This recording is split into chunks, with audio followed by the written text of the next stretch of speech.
The following program was provided by an independent producer solely responsible for its content.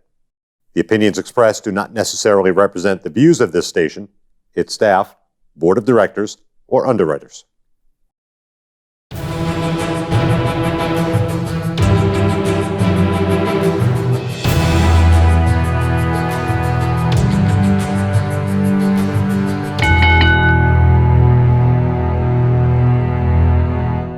Hi, my name is Leo Connors, and welcome to The Ring and All Other Sports. Tonight, I got a very special guest making his second appearance on the show, star maker Aaron Morrison. Aaron, how you doing? I'm awesome, Leo. How about you? I'm doing good, thank you very much. Yep. Glad to have you on again. Glad to be on again. It's like being at a family reunion right now. Yeah, you right. know? So I wanted to tell you, last time when you were on, afterwards, you said to me that after the interview, you felt like you had known me forever. That to me is one of the highest compliments I can get. I meant it with every fiber of my being. It was just such an easy conversation, and it still is. So nice. let's take it to the next level today. I appreciate that. Yep.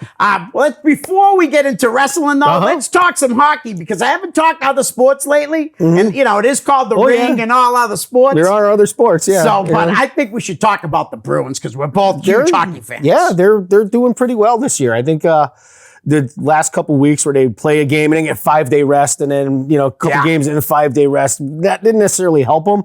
But, Saturday when they beat the crap out of Philly, you can't argue with that. Right. Yesterday wasn't as good, but, But that Calgary team's pretty good. They really are. Yeah. They're much better than last year. Yep. Let's put it that way. Oh, without a doubt. And Boston's got a whole lot of new faces this year. They lost Kevin Miller, which is a big thing. Physicality. Oh, absolutely. He was their enforcer. And ironically enough, it seems like Charlie McAvoy is their enforcer this year. Well, like you said, he had a great fight the other night. Awesome fight. That was the first one. I think I might have seen him win. There's a lot of draws with because he's smart enough to not get tuned up, to hold on. Yep. And, Brandon Carlo can't be the guy fighting everybody either. Isn't that unbelievable? Yeah. He's not even physical. He's 6'5". It's like, come on. Oh, yeah. I got to ask you this. Okay.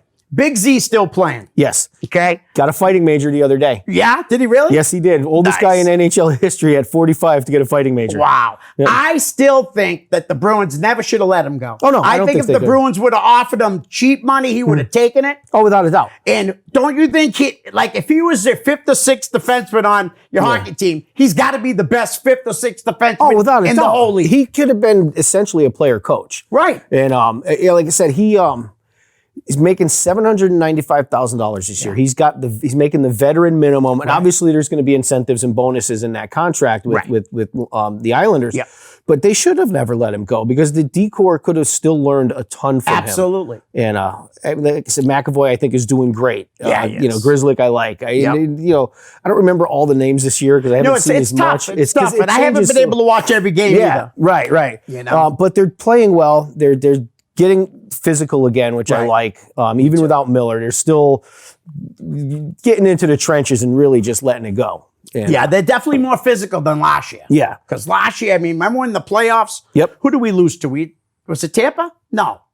I thought it was the Islanders, wasn't it? Yes, it was, right? Yeah. And all I could think of was 2011, Bruins, Vancouver. And how we beat them. Why we won 4-0 in Game 7 is because how we played the first 6 games. Beat them into submission, but they were gassed by by Game 7. Exactly. You could see it. They had nothing left in the tank. Right. And you also had Lucic. You had Sean Thornton. You had guys like that. Obviously Chara and Tyler Sagan was just lighting it up, and unbelievable. Marchand was really coming into his own. And Krejci had he was MVP, wasn't he? No, Tim Thomas was the MVP, but he led the league in the playoff scoring. Yes, Krejci was awesome, and then they had Seidenberg, I believe, was still on the team. He was still there. And then who was the Peverly, and then Lucic. Lucic was just a beast. I mean, he was a beast. Yeah. He definitely was the leader, I think. At that time for physicality. Oh, even though without a Big doubt. Z's so big. Yeah, Yeah, absolutely.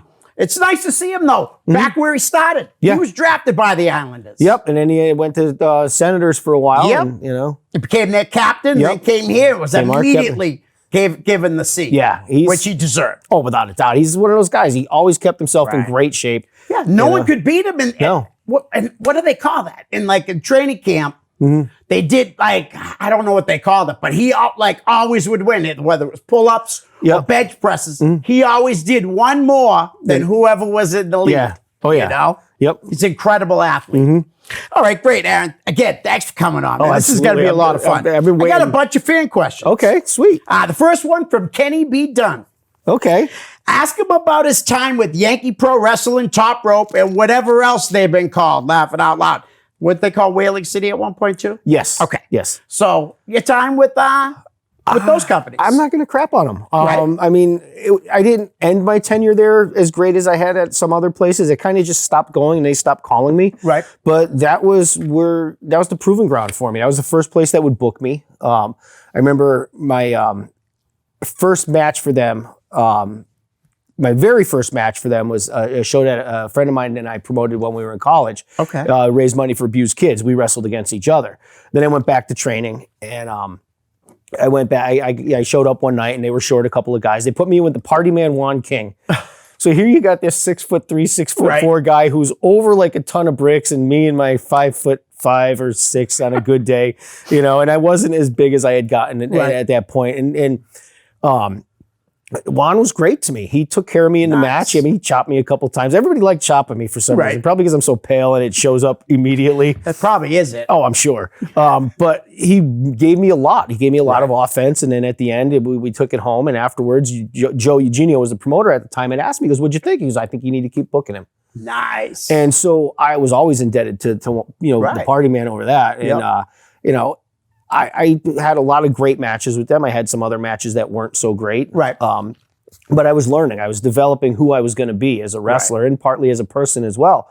But that's where I met Davey Cash. That's where I met Dan Wilson, Brickhouse Baker, Reverend Redemption. I talked about him a bunch last time I was here. Derek. You did. Then there was Colossus. There was all these great guys. And it was very gimmick driven at the time because that's what wrestling was. They even had a guy, Flash, who was basically Sting. On the indie circuit. Great guy. I mean, they were all great people.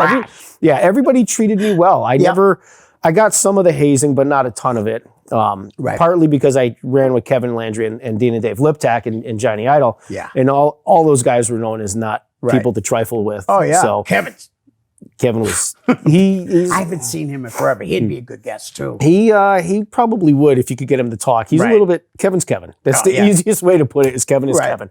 He's a professional bicycle racer now.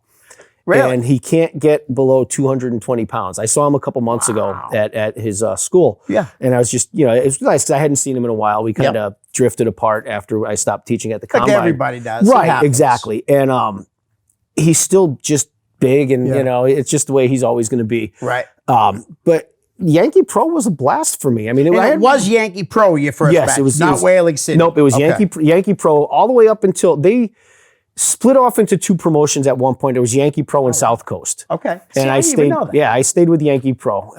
And I mean, I wrestled for both of them whenever they would call me. And who owned the other one? Joey owned them both. Oh, Joe owned them both. He ended up selling out to Steve Ricard after I left. Oh, okay. And that's how Top Rope Top Rope became, Yankee Pro became Top Rope. Yep. And but there was a lot of fun. I had more fun times than bad times there. It was not all the matches were great because I was still green as goose shit. Yeah. I could wrestle, but I couldn't work. I know what you mean. Yeah, and so like that, they put me in with the Storm Brothers quite a bit. They just give me some random partner, and then great guys too. Oh yeah, to learn from. I learned from them a ton, and a lot of the stuff. Like I learned how to work from Matt right then. And in hindsight, I learned about the business end of things from Kyle later on, when all of a sudden I would look back on things, I'm like, okay.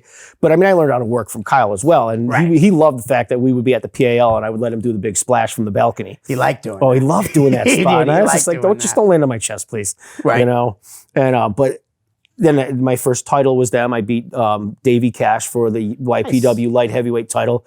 And they had this weird cage thing. It was basically a dog kennel that they put inside of the ring. So you would work along the ropes outside of it and then try to climb into the cage to finish the match. And I remember that's different. That was very different. It was a kind of a cool concept. It was tough to work it because the cage wasn't all that secure. Right. But I remember that match really well because I had just come back from having my knee operated on. It was one of my first times back, and we were doing a whole I'm going to retire thing, and Davey attacked me, and he was paired up with Gino Giovanni at the time. And so Gino was his manager. So they go in the ring, and I let Davey take one of my singlets, and he put a basketball in it because I kind of had a belly at the time. I was starting to develop my Anvil Neidhart physique. And so what they wanted to do was they were going to be cutting the promo, and then Gino was going to be the first one to see me. And I didn't realize that he did this. He took a water balloon and put it in his pocket, and he was holding a pin in his hand. So when I came into the ring and I was standing behind him, he turned around, he saw me, he popped the water balloon so it looked like he peed his pants. Awesome. And I was like, this was fantastic. Wow. He was so creative with stuff like that. And then Davey and I tore it up, and I got colored for him because he was putting me over, and we ended up doing some stuff. And then I had my run there, and then I ended up losing it at like one of those gauntlet matches at one of the big shows they would do at the Boys and Girls Club in Fall River every year. And then after that, it kind of just faded out. It was time to move on. It was time to go somewhere else. And but like I said, I mean, I had fun all the time there. I mean, just the locker room. Like I was still developing who I am. I was I was a little quieter, as Danny had alluded to when Dan Baker alluded when you talked to him. But once I was through the curtain, I knew you got to turn it up, and you got to go out. And I was a heel most of my time with them, so it was fun. I was the ultimate male. I had long hair. I did the whole stripper gimmick with the tuck jacket where we cut the sleeves off, and I took a tuck shirt and made the fake front with it. And that's cool. It was fun. You went all in. Yeah, I did. I went all in, and it was towards the end of my time there. I started realizing that wasn't quite who I am, and I started. I went to Green Mountain Wrestling from there, and that's where Gary and I started working with Sheldon Goldberg a little at that point too, and that's where I started to just be me. And but I always wrestled as Aaron Morrison. I only have a handful of matches where I wasn't me. I mean, I did the mask gimmick a few times. I was masked executioner and ascending number every time I did it. Oh, really? I think the last one I did was masked executioner 57, and I started at like 21. Because I remember Carino was doing that too. Like, I think it was like number 7 or number 8. Right. And every time I would have to put the mask on, I would just increase the number. I thought it was funny. That is funny. And then with Sheldon and Gary Langevin from Green Mountain, that's when I really started to just become who I was. And I got paired up with Johnny Royal, and I had a pretty good run with him until he moved to Missouri. And it was he's back. Yeah, he is. He is. And he's unfortunately having some health issues. Great guy though. I love Rob. Great guy. Rob was crucial in who I became. I mean, oh really? Oh, absolutely. Oh, nice. That tag team, like he came in and saved me from something, and then we formed the tag team. Then we broke the tag team up, and we got the tag team back together when he became Wrong Way Johnny Royal. And at that point, I was just the high intensity, just angry at the world heel, and the way it was supposed to play out eventually was it would be revealed that I was kind of pulling the strings and keeping him crazy. And he ended up moving to Missouri at the time. But it was a fun gimmick as he was so out of control. He said it right here. He goes, that's the most fun he ever had when he had to be the wrong way. It's funny too, because the second indie show I ever went to, Johnny and Rip Morrison, when they were the Boston Bulldogs, worked against the Power Company. Oh, nice. It was Kevin Landry and twins. They were fresh out of camp. Yeah. And they were doing a show for Paul Roma because he was the guy that trained them, and he was running this show. And Tony Atlas was on the card. And oh, nice. It was just an awesome show. But I remember watching the two of those guys. I'm like, these guys are awesome. Right. And then a few years later, I ended up tagging up with Johnny Royal. So it was a blast. I mean, I can remember one promo we were doing in the Littleton Opera House. I'm facing the camera with my angry scowl on, and he started with his back to the camera and started yelling at the wall that was behind us. And then he threw a trash bag into the air. He didn't care. Wow. He was going to do anything to just make sure that the show was good. And I remember when he was on, I put in that question if he booted the guy in the face when we were teaching him some manners. And I don't want to make Rob sound bad, but he kicked the guy a little harder than he alluded to. Maybe did he deserve it? Yes, he did. There you go. See that, Rob? And we didn't do anything too bad. I mean, I suplexed the kid about 27 times, and maybe forearms might have been a little more snug, and I just about clotheslined his head off, basically to start the match. And I remember we jumped him in the aisleway, we got him in the ring, I threw the kid in, and I charged him full blast and clotheslined him. And he was facing the hard cam when he sat up, and you could see he sat up. He's like, "Oh my God!" And he realized it was on. Yeah, and that was it. And so I felt bad because Tim Fury was his partner that night. Right. And I told Tim beforehand, I go, "Look, you're going to get your stuff in," but he goes, "I already know what's going on. Don't worry." So we made Tim look like $1 million, and I made his friend look like about 2 pesos. I just booked Rip to come on with Mav as part of the feuds in New England independent wrestling. I wish I'd seen that feud. So, yeah, I know. I saw almost all their matches. Yeah. It was crazy. But I saw you for the first time at Jeff Costa's show. How was his locker room? I don't really remember. If I worked for Costa, I only did once or twice. I don't remember working for him very much. I'm lucky I was there. Yeah. I mean, his locker rooms, from what I remember, were good. I mean, everybody got along, and but again, Jeff's not a guy you're going to piss off either. So if he tells you this is how it's going to be, that's how it's going to be. Well, I figured too, like Mav and those guys, Sonny and Rip and what's Kevin. No, you know what I'm talking about though, right? The guy, Jeff's right-hand man, isn't it? Wasn't it? Yeah, Kevin. He was trained by Killer Kowalski. I can't come up with his last name now. I'm drawing a blank he was myself. Crazy. Yeah, there was a lot of nutty guys. Right. I most of my time with Maverick and those guys was Sheldon and Gary. Right. And I just remember Sheldon's promotion. I loved working for Sheldon. I didn't care that I was doing jobs most of the time. Right. He had a couple guys that this guy Sean Orion. He was the referee. He really believed in me. Right. And Gary, I had to make believe in me. Yep. With Gary, they would start a program, and then he would just drop it. And I finally one day said, "Look, if you're gonna." This is the only time in my entire tenure in wrestling I had pulled this. I said, "Look, if you're not going to do anything with me, I'll send somebody else up with the ring, and I'm just going to stay home. Right. I'm not going to drive 4 hours. Yeah. I'm I put in my time. It's time to you either want to do something with me or you don't. If you don't, I'll go somewhere else." And he did. And to his credit, he did. And that's when they were like, "Well, what do you see yourself doing?" I said, "Well, I'm not comfortable as a babyface. I just wasn't." I said, "Let me, be a heel. I can work with Rob. We can, me and Johnny Royal can, have a feud or something. Yep. We can figure something out, but let's come up with something." There's plenty of things they can do. Exactly. And so that's what we did. And I became the mouthy heel. And then after Johnny Royal left, Antonio Thomas came in as my partner. We were getting some of the guys from the Combine in. We had Kid Mikaze, who's now married to Sasha Banks, and Mark Malibu, who's now Smart Mark Sterling on AEW. Oh, okay. They were... he's really good. He's awesome. He really is. They were tag team together. When I see him on TV. That's how good he is. And I know it's a work. He's the nicest guy you're ever going to meet. He really? He is a devoted family man. He's got a wife. Married his high school sweetheart. Wow. Yep. They broke up when they went to college. They got back together later, and it's been, they realized that was their course in life. Nice. They got an adorable little girl. He's got a house right in Granby, Mass now. Oh, really? Yep.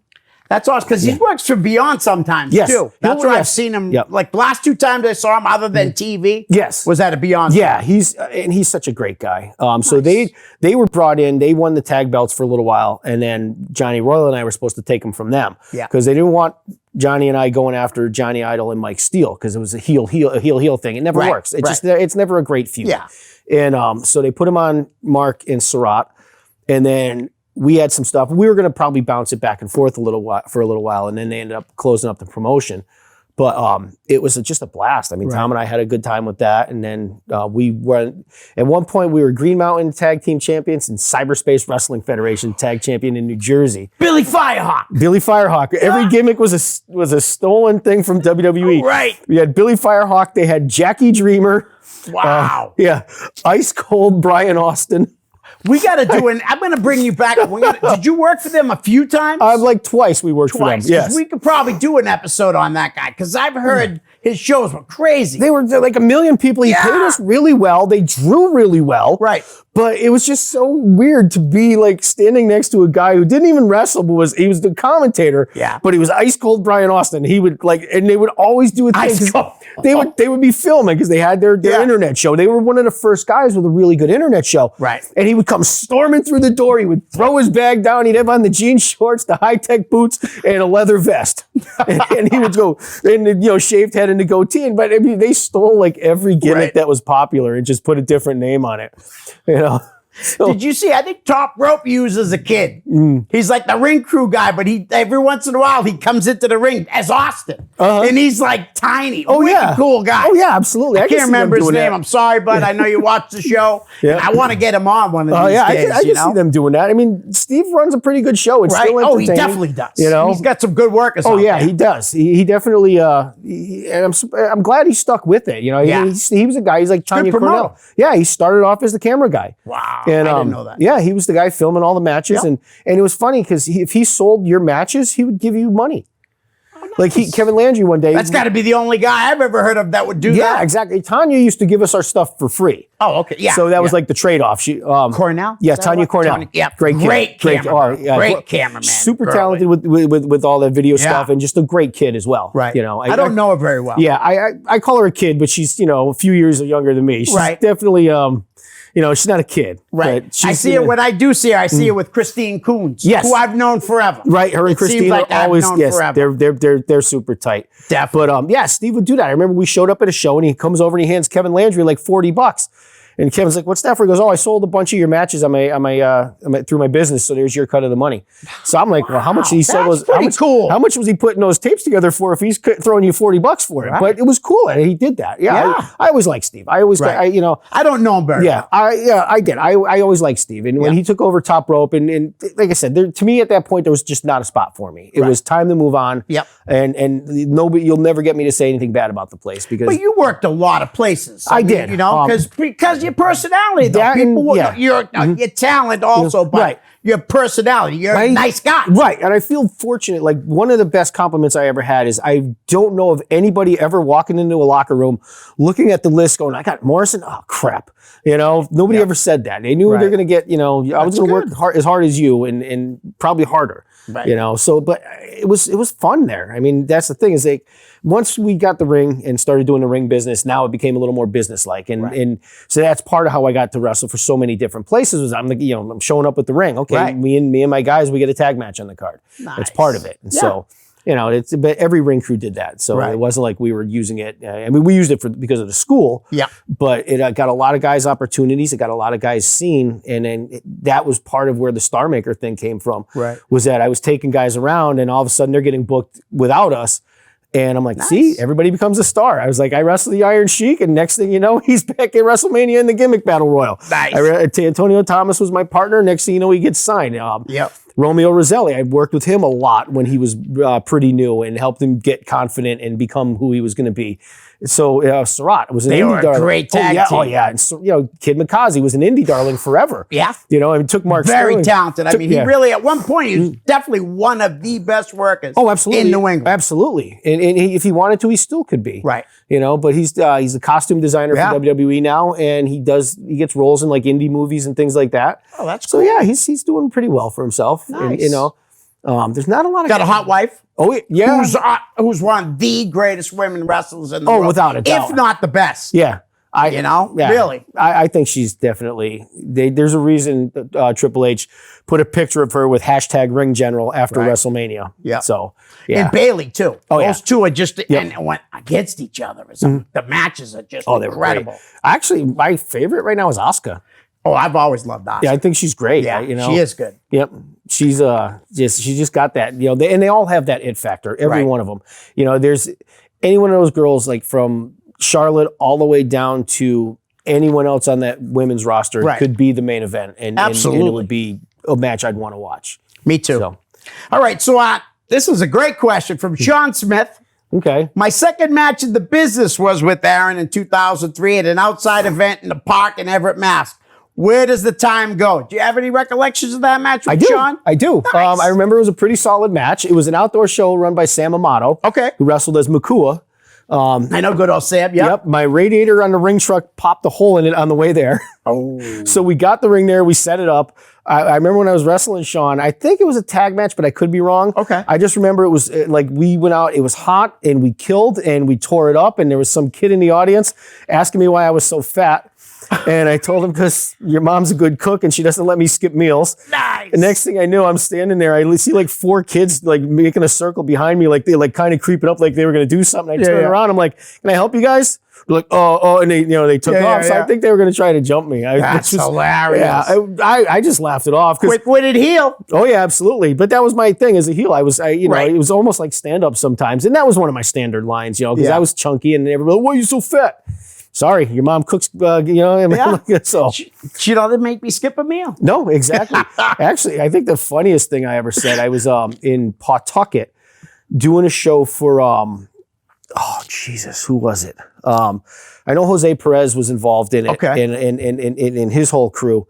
And I was wrestling Dan Badandi. Yeah, I know, Danny. Bionic. Yeah, well, he was Danny O'Hannon at the time. Oh, okay. So he was Irish boy Danny O'Hannon. Right. And so like they wanted me to go cut a promotion. Johnny Justice was the commissioner. I remember that.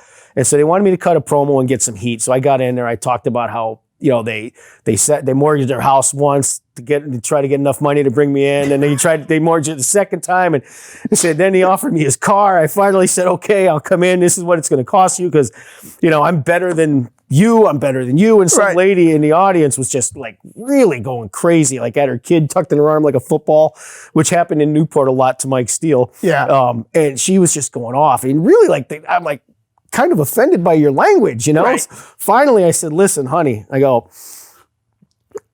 I got $5 in the back. I said, let me go back there, drink enough whiskey. I'll come back and give you the $5 and maybe take you for a spin. I go, but I got to make sure that I was like,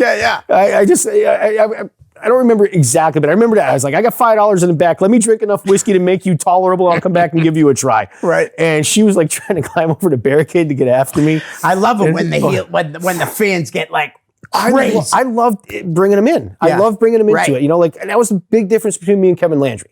Kevin didn't care about anything outside of the ring. Right. All he cared about was what was happening inside the ropes, because every match he did was designed to get him to the WWE. Right. And when he had the size, for sure. He had the size. He was brought in for a couple of camps. He made it all the way to the discussion table with Vince. Wow. Yep. But he wasn't. Because he was talented. Oh, he was great. Yeah. He could wrestle. He was coachable and he was teachable, but he wasn't a good talker. Right. And that was what killed him. Yeah. But I was a one lot of people, I think, unfortunately. Especially from my era. There was a lot because it wasn't managers. No, there was everybody had managers and nobody needed to talk.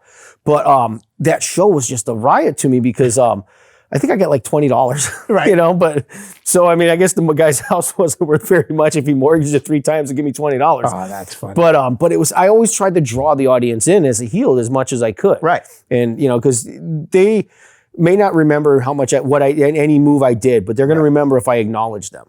And so now I'm asking something. When you would come out as a heel, you would like let them know immediately, right? When you step through that curtain, if they already weren't familiar with you, you would immediately let them know. Yeah. I when I first started coming out, I would do the old shut up thing. Yeah. And it evolved into me coming out, pausing, just kind of looking around at everybody, giving a couple people a dirty look. And what I was doing was I was scanning for that one kid in the audience that was going to get me over the top. Yeah. And I would always, work my way back, and they'd always be reaching over trying to slap my hand, and I'd be like, and I would find that one kid, and I would take a couple steps back, make sure there was a little bit of space, and I'd be like, all right, what are you going to do?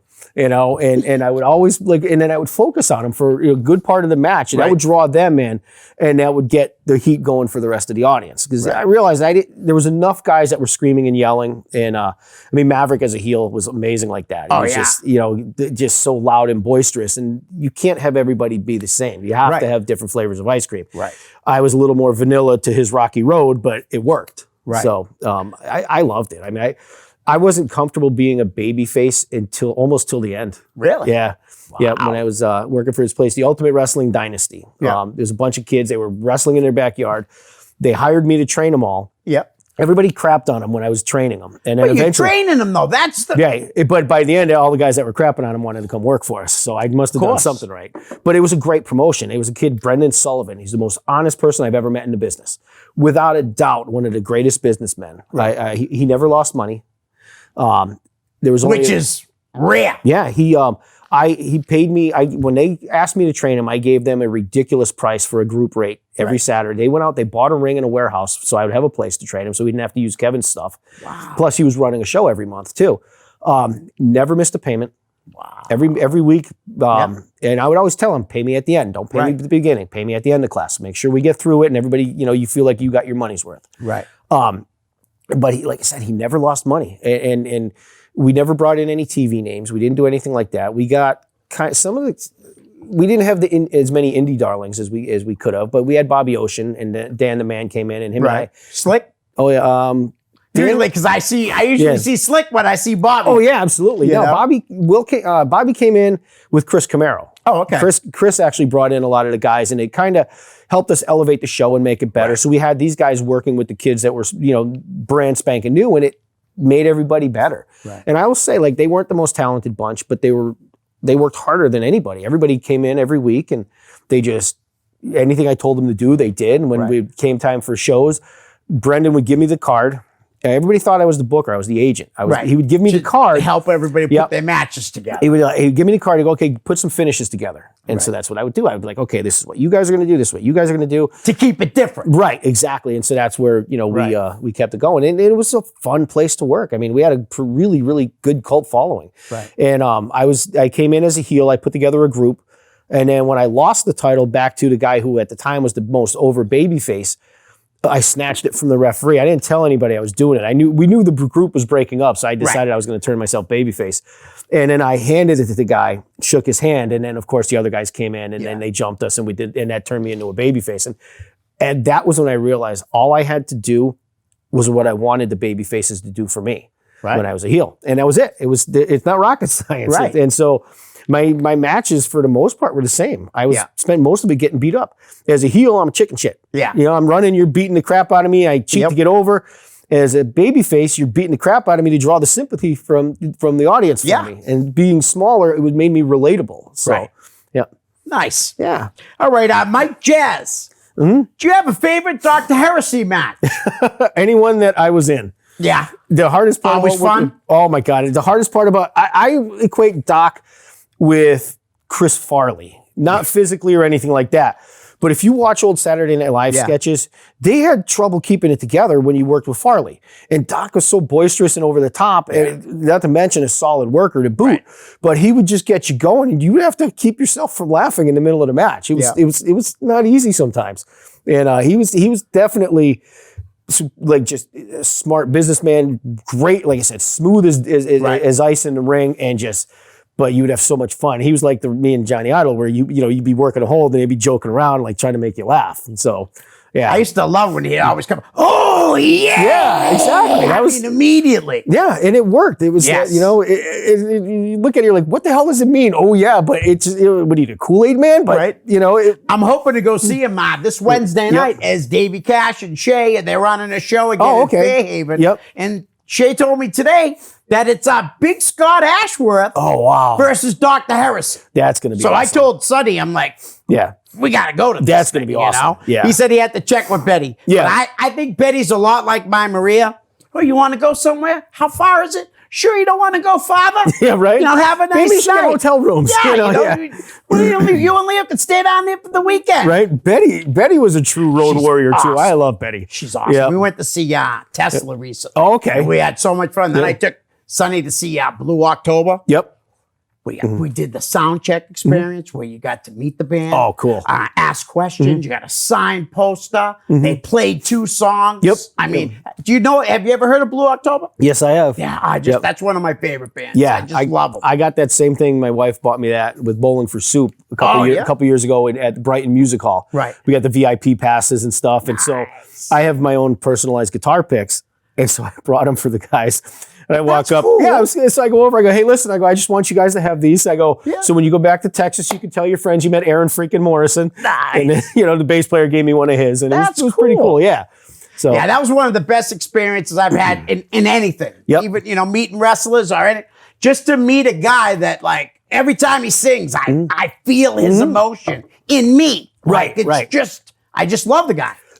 Tesla's my favorite band. Oh, they were great. But I might want to see Blue October over them if they come at the same time. My band opened up for Frank Hannon when he was doing a solo tour a bunch of years ago. So I had a little thing here. I guess it's not going to work. What's that? Well, why don't we go to the next question? Okay, sure. The next question's from Frankie Hannon. Okay. Is there anyone you trained that surprised you that they didn't get signed by a big company?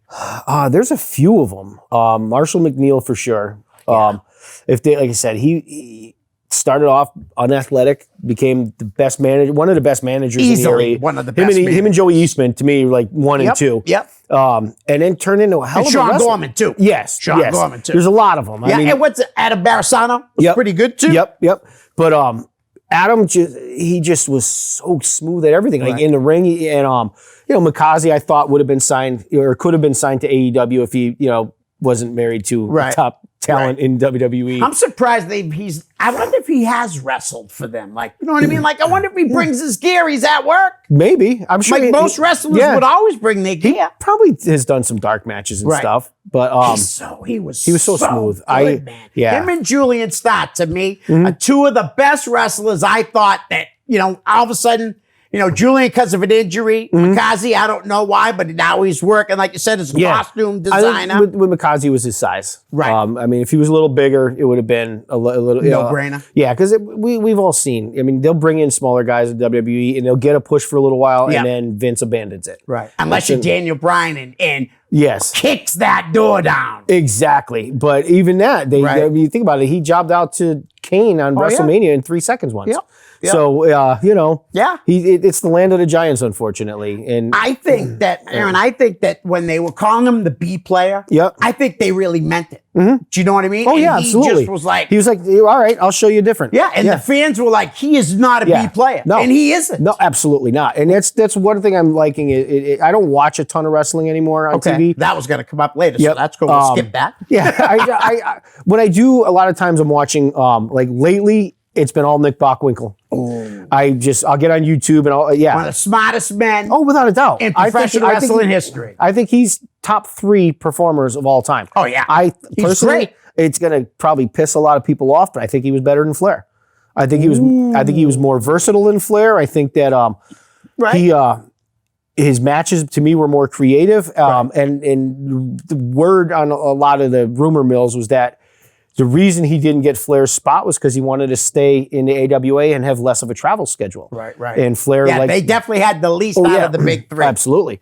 And but personally, I watch his matches, and I remember talking to I read somewhere that when he was doing his program with Kurt Hennig in the AWA, all the guys in the back took Hennig aside and said, "Don't let the old man control the pace of the match because you'll die." Right. And if you watch those matches, you can see, like, when they get to the heat and stuff, Hennig is just breaking him down and slowing it down partly because he needs to, and partly because he's trying to get his heat. But I like the fact that the fans are dictating a little bit more. And Vince is going to have to start listening. He's certainly not listening right now. Dude. No, and if he does step down before he dies and then hands it over to Stephanie and Triple H, I think you'll see a lot of changes. Right. I think you'll see a more modern because wrestling evolves. It's not the same. Psychology is not the same. I mean, ring psychology is the same, but the storytelling now is different than when I was doing it. It's a whole lot different. And which, if you had a guy like me come in now, and even Maverick or Bob Evans, Bob is still a guy who's really keeping his name where we're up in people's minds where it belongs. Right. Bob's one of the best storytellers in the industry. I mean, without a doubt. Yep. He's been around a long time. Trained a lot of guys, gave people chances. Oh yeah, and he also is so good at working a body part and drawing heat from that. And that's becoming a lost art. You know, it's more move oriented, and the high spots are taken over from working a hold. Right. And it's just the natural evolution of it because people are more athletic. The rings are better. I can remember bumping in rings that felt like bumping on the floor here. And and it was tough. I bet. But And that's part of it. Like, I remember my mom asked me when I was at my biggest, why do you carry so much muscle? I was like, because when I wrestle, it's like a suit of armor. Right. All that muscle, when you're landing, you need it. It's cushion, it's a suit of armor. And granted, you go to a bar and have a couple of beers, that suit of armor makes you feel 12 feet tall and bulletproof. And, but I was never the guy going out too much after the shows. I was usually driving the ring home. So But you don't seem to be the type of guy, though, to be a jerk. No, I wasn't. And so. there's a couple times where I would be out, like after a show and I'm like, oh, you're that wrestler guy. I'm like, yeah. They're like, oh, I can kick your ass. You probably can. What's it worth for you to find out? Right. That was always my thing was like, I don't fight for free. I go, I don't fake fight for free. So if you want to fight me for real, you put $500 down on the table. You're going to pay me for this. Whether win or lose, I'm keeping that money.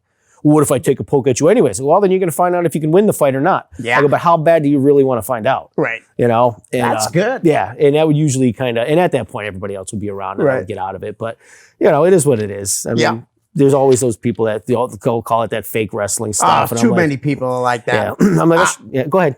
I wanted to just talk about Bockwinkel for a minute. Okay. Oh, I love Bockwinkel. One of the greatest tag teams I've ever seen was him and Ray Stevens. Oh my God, they were so good. And Stevens was a great tag team part, because he did it with Patterson too. He was part of two phenomenal teams. Oh my God, yeah. Bobby Heenan in a shoot interview one time was saying how he was in a car with Nick Bockwinkel and he was telling him about paradoxes. Yep.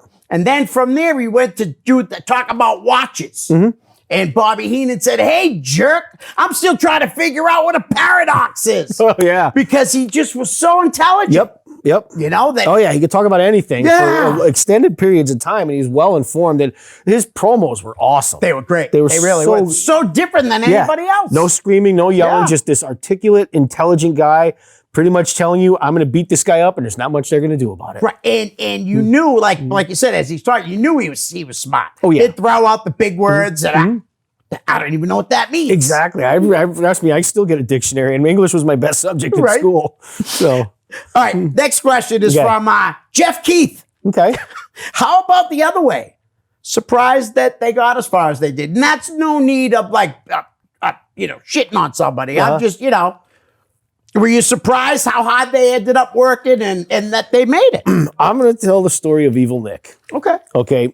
Evil Nick was a guy, showed up at the school, liked a little bit of reefer too much. And I like him already. Yeah, he was sorry, Mom. He was a good kid. While we were training him, it was brutal. Right. Like he would have trouble doing hip tosses, have trouble doing arm drags, and he would throw these little tantrums in the ring. But he worked at it. Right. And he worked at it, and he worked at it. And one thing about Nick, no matter how high he got, he never forgot spots.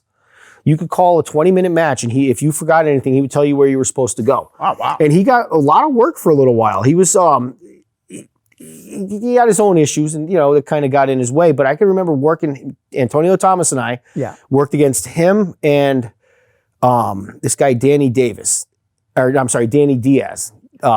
Nick, it was like, I know that name. Oh, there's a boxer by that name. That's why. Yeah. So Danny Diaz, he worked for Sheldon for a while, and so we were in Lawrence wrestling at the high school. It was an outdoor show put on by Astro Man. We were the prelim match. I liked Astro Man. The place was packed. Yeah, I mean, just packed.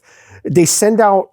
Nick wore a bondage mask. Right? Like this weird bondage mask. And then like a black trench coat. He looked like the kids from Columbine. Wow. And so they go out and he got over at a Puerto Rican festival better than the Puerto Rican guy that he was tagged up with. Wow. I don't know what it was. He he had a little skeleton doll that, it was probably the whole package. Exactly. And he was good. I mean, he was good. And actually, so we tore it up that day. Nick and I were involved in the stupidest thing ever in wrestling. I mean, we gotta hear this, guys. This was, I was thinking about this for like the last week. I'm like, this is one of these things people have to be, talked about. So I'd been away from Sheldon Goldberg's, from Sheldon for a while. Yeah. And I went back, I had a ring rental. Kevin Kelly from WWE was booking for him at the time. I remember that time. Yep. Nick and I show up with the ring, and Kevin wants to make me a babyface. He'd seen some of my work. He knew a little bit about me. He's like, I just feel like you're the blue-collar, hard-working guy that people are going to get behind. So you guys are going to go out. He goes, come up with a finish for me. He's like, he goes, you're going to go over. I go, do you mind if we do like a screw job or like a banana peel finish? Right. And he goes, yeah, that's fine. So we literally did a banana peel finish. right? So Nick and I would go out, we're working. And when we pitched the idea to Kevin, he was like, that's the dumbest thing I've ever heard, but just go with it. So we get my comeback. And this is a guy that's, Yeah. had he already worked for WWE? Yes, yes. And so we go through the match, we do all of our spots, we get to the end, I get my comeback, he cuts me off again. Down we go, he hits me with a power slam, and he looks at the audience, he goes, you know what, after wrestling with this fat bastard for the last 10 minutes, I need some potassium. He takes out a banana, he peels it, eats the banana, throws the peel in the air, hits the ropes, hits the banana peel, throws his feet in the air, takes a huge bump, feeds up into a spine buster, we take it home. That's cool. The place went ballistic. Of course. It was one of the biggest pops of the night. And That's it was the awesome. dumbest thing. Like when he pitched it to me, I was like, you pitch it, because I want no part of that. I'm like, I want no part of that. But he had these moments of brilliance. Right. We're like, where did this come from? In your weed-induced haze, where did this come from? How come I've never heard of Evil Nick before? He only wrestled for a short time. Wow. You know, he mostly did ring crew matches and stuff like that. And then he just, kind of went off to the left field and stuff. Right. The last time I talked to him, he was married. He'd gotten his life together. He was dealing with his demons, and he was doing pretty well for himself. Which is good, because I love the kid. He was like a little brother, That's cool. But it was the stupidest thing I'd ever heard of, and it went over like crazy. But I mean, it's so simple. Yeah. Though. Yeah. Like, I mean, really. Yeah. That's banana peels. Everybody, that's what you do with a banana peel. So we took the blue collar hero and the walking, talking cartoon character and combined them, and they came up with a Wile E. Coyote finish. That is awesome. Yep. All right. So I just want you to know that Tesla gave me a call. Okay. And they wanted to ask questions, because the next one is from rhythm guitarist Dave Root. Okay. He says, do you watch today's product? If so, what do you think? And you said earlier you don't. I don't watch as much. I do occasionally. My wife still watches, and she tapes everything. So a lot of time, like Monday nights, I'll get home from work and she'll be watching. I've always liked the smaller wrestlers and the more athletic. Me too. I do like some giants. Yeah. Oh, yeah, absolutely. I was a huge Andre the Giant fan growing up. I used to drink nip bottles when I was 18 because I could pretend I was Andre the Giant. Yeah. Because this big kid was like a little... Exactly. I think it's headed in a good direction. I think it's got a very secure future. There's a few years ago where you're kind of wondering... when WWE was the only game in town. Ring of Honor hadn't reached the point that they did, and now they're gone too. Yeah, they're gone, but they'll be back. Yeah. They're reevaluating their business plan. I hope so. I think AEW, I like them. The Impact, I don't watch much of. I don't even know when it's on. But I like where it's heading. And I think that it's going to evolve into a more modern product eventually. It's just going to take some time. I mean, we all know Vince McMahon still runs the show. Oh, yeah. And we know he's no dummy. He's no dummy. We're wondering what the hell's up with him. Right. You know? But he always finds a way to come through in the end and bring it back up to something big. I just wish they would realize that it is smaller guys and more athletic guys are what is really. You have to listen to your audience. Right. You have to listen to your audience. And, I mean, Adam Cole was huge over in NXT. Yep. Done right, he would have been over in the main roster too. Not as a manager for Bearcat Lee. Who's Bearcat Lee? You mean Keith Lee? Yeah, exactly. The guy that got over with the fans immediately, and then Vince said, I don't like his boobs. Yeah, exactly. What? Yeah, and that's the thing. There was a rumor that when Edge and Christian were first brought up, he hated Christian's face so much he wanted to blur it out on screen. Wow. Yeah. And it's not like he's an ugly dude. No, exactly. But that's just how Vince is. Yeah. He gets an idea across his mind and that's it. And then from a fan's point of view, he gets bored with ideas very quickly. Right. There's the guys that he likes. Obviously, he likes Roman Reigns. Yes. And he likes Brock Lesnar because they keep bringing him back in, but he's good for business too. Right, exactly. But I think they're heading in an okay direction. I think they'll be okay. And I hope so. There's almost the only thing I can say about wrestling at this point is there's almost too much of it. Right. No, it's on almost every night of the week. It's on almost every night of the week. So, and there's actually, I think Impact's Thursdays. Yeah.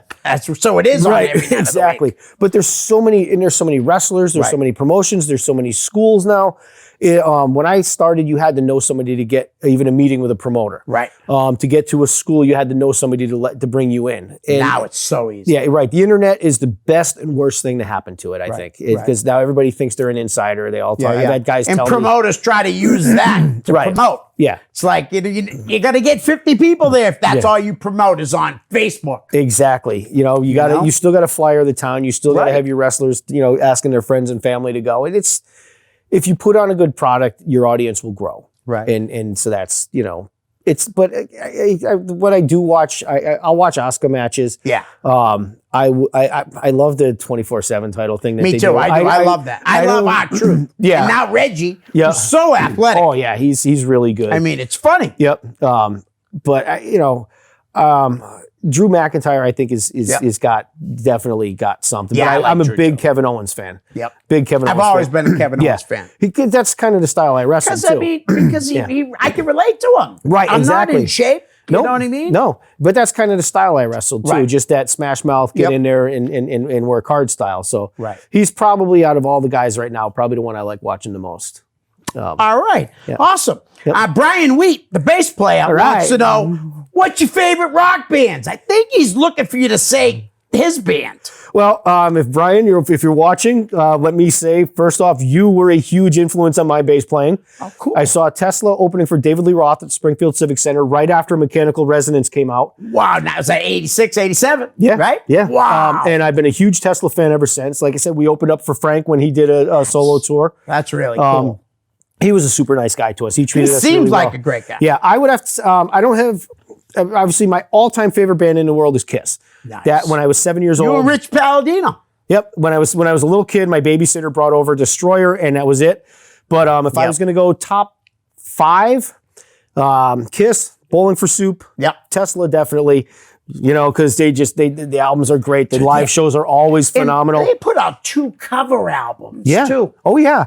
The Ramones. Oh, nice. And probably Queensryche would be up there.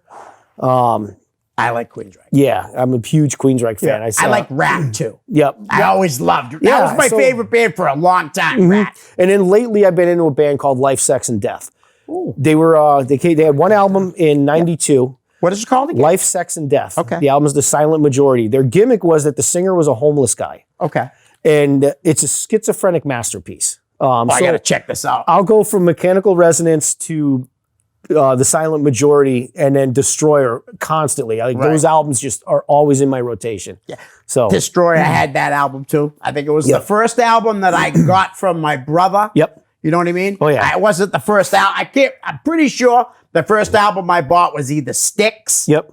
I think it was Styx Cornerstone. Okay. Yep. That was a long. Oh, I yeah. mean, that was a long time ago. I had Destroyer on 8-track. Really? Yeah. I remember my brother had a lot of 8-tracks back in the day because we had that, and my dad had a CB in the car too. I don't know. I think everybody had one of those back in the day. Oh yeah. Yep. All right. The drummer Troy Luccketta says, "Do you like the band Tesla?" So he went right for it. Love the band Tesla. And me, and so do I. Yep. And I think Troy Luccketta is the best drummer that doesn't use double kick probably that I've seen. I mean, I've seen Tesla live a bunch of times. Right. And it's always a great show. Troy wasn't there last time. Oh, wow. Yeah, somebody's brother from another band. Like somebody's his brother's in a band. So they told Tesla, hey, my brother's a good drummer. So they sent them out on the road. Oh, wow. You didn't, nothing for nothing. You didn't miss a beat. Right. You know, because once you're a professional and you know the songs, musician, right. Yeah. Like, I always said, like, everybody said, who's the best guitarist? Well, everybody can play each other's songs. Yeah. So it's really it's a popularity contest. Who speaks to you the most. Right. Who's playing speaks to you the most. So, yes. All right, I got to get these ones in because they're actually from my grandson. Okay. He says, what made you want to get in the wrestling business? Thank you. His name is Jaiziah Diaz. Okay. I've read about Jaiziah a lot. Yeah. I see him on your stuff. I was enamored with hockey when I was a kid. And I went to school with a kid, Paul Lafreniere, whose family was from Canada. Yeah. He had hockey gear at his house. So I was like, all right, he said, oh, why don't you come over? We'll play street hockey. So when I went over, I got to his house and he said, "Hey, we're gonna watch wrestling first." And I'd never seen wrestling before. Oh, wow. So I think you did tell this earlier, but she's asking. I want to hear it again. Absolutely. So I said, all right, great. So we went in the house, and the first match was Jimmy and Johnny Valiant beating up a couple of enhancement guys. And I was like, this is awesome. And I was completely hooked. And then we went out and wrestled in the backyard instead of playing hockey. What was that, like 76 or something? 77 or 78. Wow. Yeah, I was still. And the crazy thing was, he lived 4 blocks from my house, and I walked there. My mom was just like, yeah, go to your friend's house. This is how long ago it was. But that's how it was back in the day. Exactly. And so I started watching, once I realized it was on at 1 o'clock on Channel 22 back home in Springfield, every Saturday I started watching it. And then I got into Bob Backlund. And then, because he was the champ at the time. And I just kept watching. And then Jimmy Snuka came in, and so I still remember that. I was a magazine kid. Oh, me too. So so when the guys, when they would say, next week, we're going to have the American Dream, Dusty Rhodes, I'd flip out. Absolutely. I'm like 9. I'd run to my mother. Dusty Rhodes going to be on TV next week. And she's like, I don't care. Go back and watch your stupid stuff. My mom would do the same thing. I was like, Jimmy Superfly stuff. She's like, I don't care. Yeah. And my dad was cool though, because he realized, he told me this later, he realized that I would read. I always had a magazine in my hand. So whenever I asked him for a magazine, he would take me to the store because he knew I was going to read. And I always say, that taught me how to read. Obviously, school taught me how to read, but I read what I want. I read because I had something I wanted to read. Yeah. So hockey inadvertently got me into wrestling. Nice. Yep. All right. Biggest inspiration that made you want to do it, Ari? Yeah. Was there any? Probably Backlund. Yeah.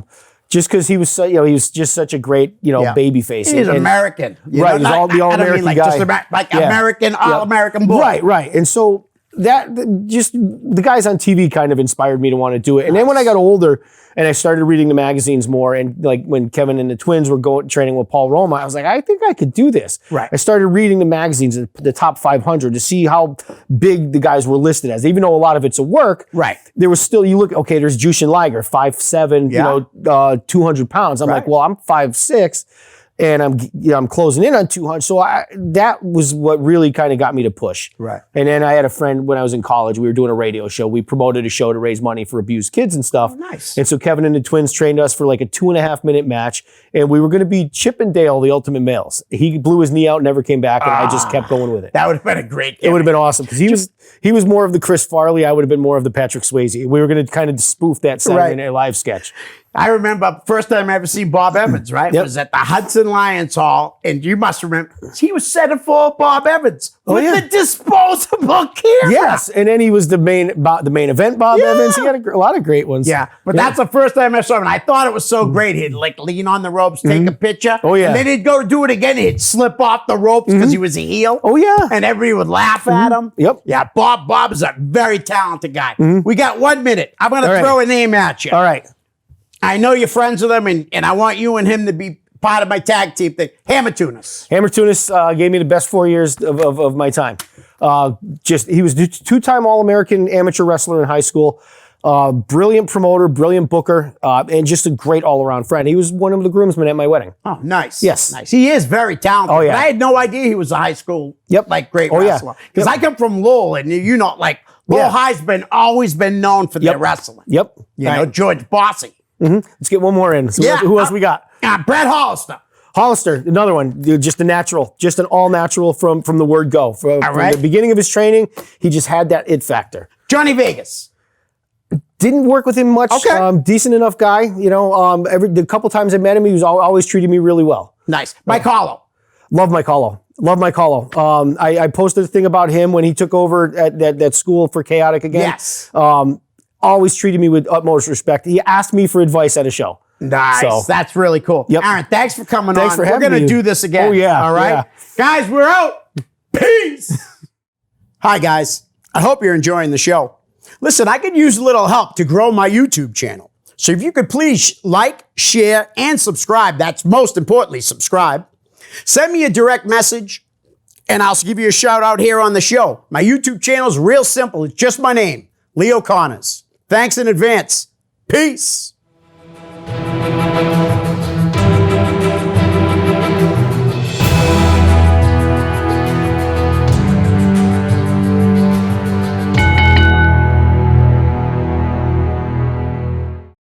The preceding program was provided by an independent producer solely responsible for its content.